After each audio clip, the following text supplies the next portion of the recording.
Bonjour à tous, j'espère que tout le monde va bien. Je vais continuer l'étude de la Passion de Jésus-Christ avec saint Alphonse de Liguori. On est rendu au chapitre 5.3. On va parler de la femme, voici votre fils et voici votre mère, dans Jean 19, 26 et 27, versets 26 et 27. Donc, commençons avec un signe de croix. Au nom du Père, du Fils et du Saint-Esprit. Amen. Point 3. Voici la troisième parole de Jésus lorsqu'il fut en croix.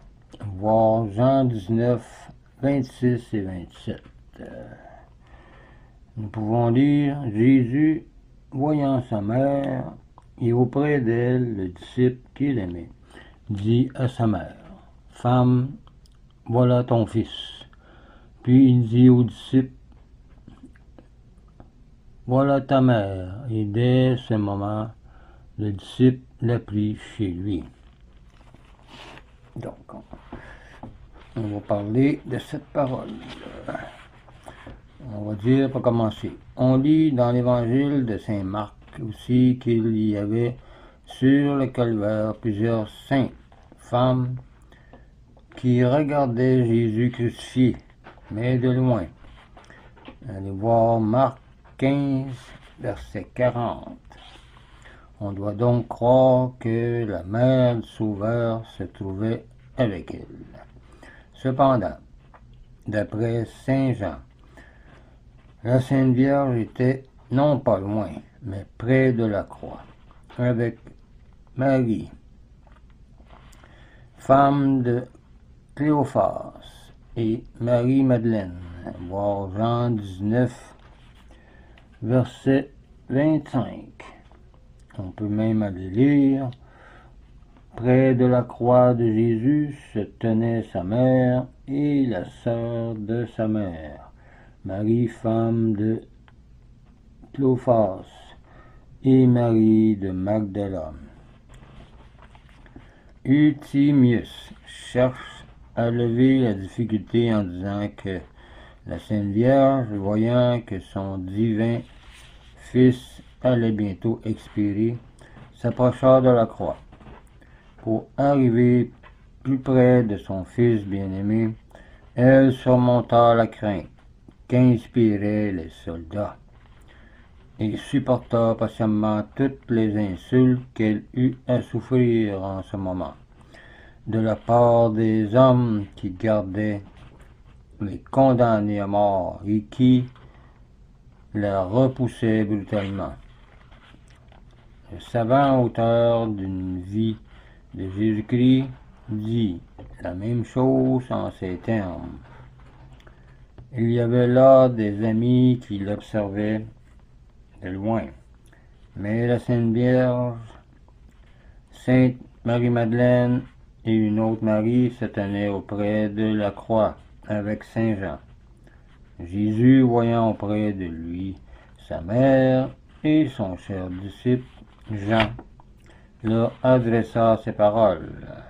La mort douloureuse de son fils ne put ébranler cette mère incomparable. Suivant la réflexion de l'abbé Guéric, telle est cette mère qui, même dans la terreur de la mort, ne déserte pas son fils. Les mères fuient à la mort de leurs enfants. Les voir expirer sans pouvoir les secourir, c'est un spectacle auquel leur tendresse ne leur permet pas d'assister. Mais Marie, la mère de Jésus, au contraire, plus la mort de son fils s'approchait, plus elle s'approchait de la croix. Cette mère affligée était donc debout près de la croix, de même que Jésus offrait le sacrifice de sa vie. Elle offrait le sacrifice de sa douleur, de ses souffrances pour le salut des hommes et des femmes, participant avec la plus parfaite résignation et toutes les peines et à toutes les opprobes que son Fils souffrait en mourant, un auteur observe qu'on ne fait pas honneur à la constance de Marie lorsqu'on la représente évanouie au pied de la croix. Elle fut la femme forte qui ne faiblit pas et ne pleure pas, comme le remarque saint Ambroise. La douleur qu'éprouva Sainte Vierge, la Sainte Vierge Marie, dans la passion de son Fils, surpassa tout ce que peut souffrir un cœur humain. Et ce ne fut pas une douleur stérile, comme celle des mères ordinaires de ce monde, à la vue d'un enfant qui souffre, mais ce fut une douleur qui produisit de grands fruits, car par les mérites de sa douleur et par sa charité, suivant la pensée de saint Augustin, de même que Marie est la mère naturelle de Jésus-Christ, notre chef, elle devint alors la mère spirituelle des fidèles qui sont les membres de Jésus-Christ, en coopérant par sa charité à les faire naître et à les rendre enfants de l'Église. Saint Bernard dit que sur le calvaire, ces deux grands martyrs, Jésus et Marie, souffraient en silence. L'excès de la douleur qui les oppressait leur ôtait la faculté de parler. La mère regardait son fils agonisant sur la croix. Le fils regardait sa mère agonisant au pied de la croix et mourant de compassion pour les peines qu'il endurait pour nous. Marie et Jean étaient donc plus près de la croix que les saintes femmes qui les accompagnaient, de sorte que, au milieu du tumulte, ils pouvaient plus facilement entendre la voix et distinguer les regards du Sauveur. On lit dans l'Évangile que Jésus aperçut sa mère et son disciple bien-aimé. Voir Jean 19, 26, que j'ai lu tantôt. Mais si Marie et Jean étaient accompagnés d'autres personnes, pourquoi est-il dit que Jésus aperçut sa mère et son disciple, comme s'il n'avait pas vu les femmes qui les suivaient et les autres? C'est là, répond saint Pierre Chrysologue, un effet de l'amour. On voit toujours plus clairement les êtres qu'on aime le plus. Saint Ambroise exprime la même pensée et beaucoup de saints aussi. La bienheureuse Vierge a révélé elle-même à sainte Brigitte que Jésus, pour voir sa mère qui était auprès de la croix, dut presser ses paupières avec effort afin de dégager ses yeux du sang qui les couvrait et lui ôtait la vue. Jésus dit à sa mère, en lui désignant des yeux Saint Jean, qui était à côté d'elle, « Femme, voilà votre fils. » Mais pourquoi l'appela-t-il femme plutôt que mère? Ce fut, peut-on répondre, parce que, se trouvant près de mourir, il lui parla en prenant congé d'elle, comme s'il eût dit, « Femme, dans peu je serai mort. Vous n'aurez plus de fils sur la terre. C'est pourquoi je vous laisse Jean, qui vous servira et vous aimera comme un fils. » Le Seigneur nous donne à entendre par là que Saint Joseph n'était plus, car s'il eût été encore en vie, il ne l'aurait pas séparé de sa sainte épouse. Toute l'Antiquité atteste que saint Jean resta toujours vierge et que c'est principalement à cause de ce mérite qu'il eut l'honneur d'être donné pour fils à Marie et de remplacer Jésus-Christ auprès de sa mère. Aussi, la Sainte Église a consacré dans ses chants cet éloge du disciple bien-aimé. L'Évangile constate qu'après la mort de notre Seigneur, saint Jean reçut Marie dans sa maison et qu'il l'assista et la servit comme sa propre mère tout le temps qu'elle vécut encore. Jésus-Christ a voulu que ce disciple privilégié qu'il aimait fût témoin oculaire de sa mort, afin qu'il eût ensuite l'attesté plus fermement ainsi qu'il l'a fait dans ses écrits. Voir Jean 19, verset 35.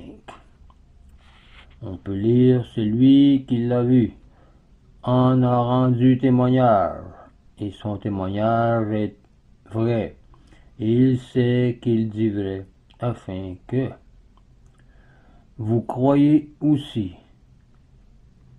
Ces choses sont arrivées afin que l'Écriture fût accomplie.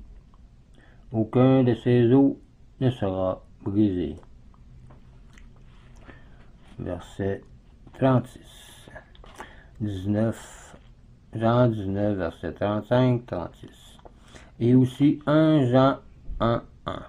C'est pour cela que le Sauveur, quand ses autres disciples l'abandonnèrent, donna à saint Jean la force de le suivre jusqu'à sa mort au milieu de tant d'ennemis. Mais revenons à la Sainte Vierge et tâchons de découvrir la raison plus intrinsèque pour laquelle Jésus l'appela femme et non mère. Il a voulu nous faire entendre par là que Marie est la femme par excellence, annoncée dans la Genèse comme devant écraser la tête du serpent. Voir Genèse 3, verset 15. Personne ne doute que cette femme ne soit la bienheureuse Vierge Marie qui, par le moyen de son divin Fils, si ce n'est ce Fils lui-même, par le moyen de celle qui l'a mis au monde, devait écraser la tête de Lucifer. Marie a certainement dû être ennemie du serpent, puisque Lucifer fut orgueilleux, ingrat et rebelle, tandis qu'elle fut toujours humble, reconnaissante et soumise à la volonté de Dieu. Il a été prédit qu'elle lui écraserait la tête, car Marie, en donnant le jour au Sauveur du monde, abattit l'orgueil de Lucifer.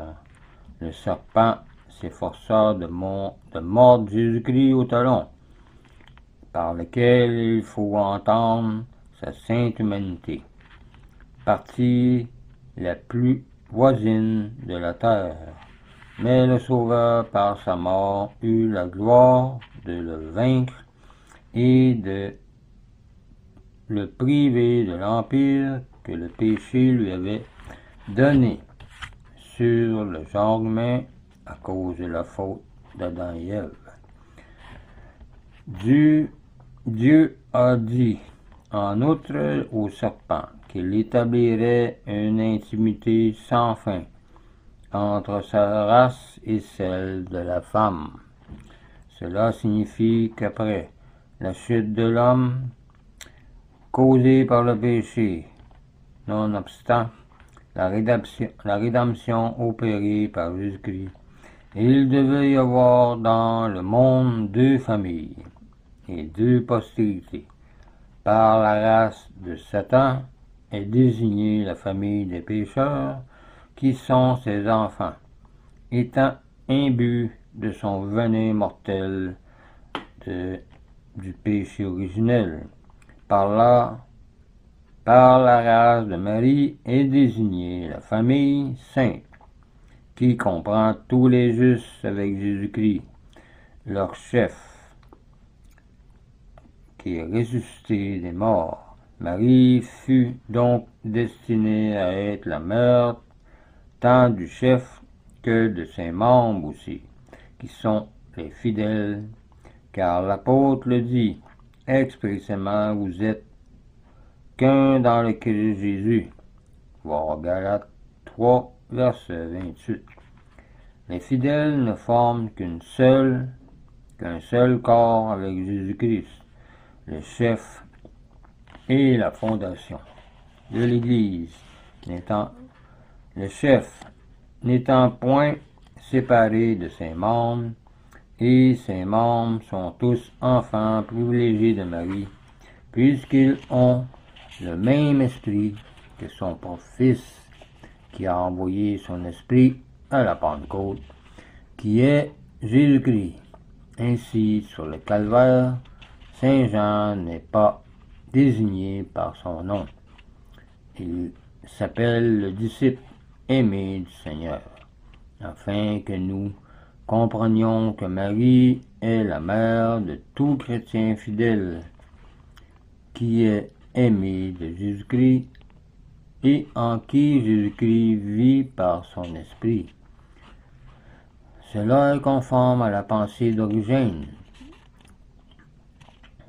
Jésus dit à Marie, « Voici ton fils », comme s'il lui avait dit, « Voici Jésus que tu as enfanté. » Car celui qui est parfait, ce n'est plus lui qui vit, c'est le Christ qui vit en lui.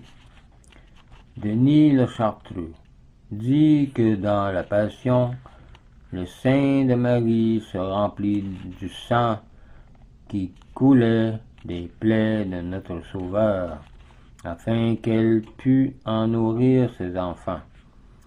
Il ajouta que cette divine mère, par la puissance de Dieu, par ses prières et par les mérites qu'elle acquit principalement en assistant à la mort de Jésus-Christ, nous obtint la grâce de participer au mérite de sa passion du Rédempteur.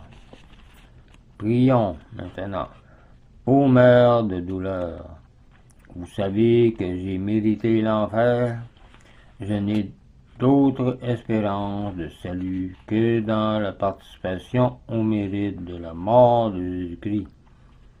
C'est la grâce que j'attends de votre intercession, et je vous prie de me l'obtenir pour l'amour de ce divin Fils, que sur le calvaire vous avez vu de vos propres yeux.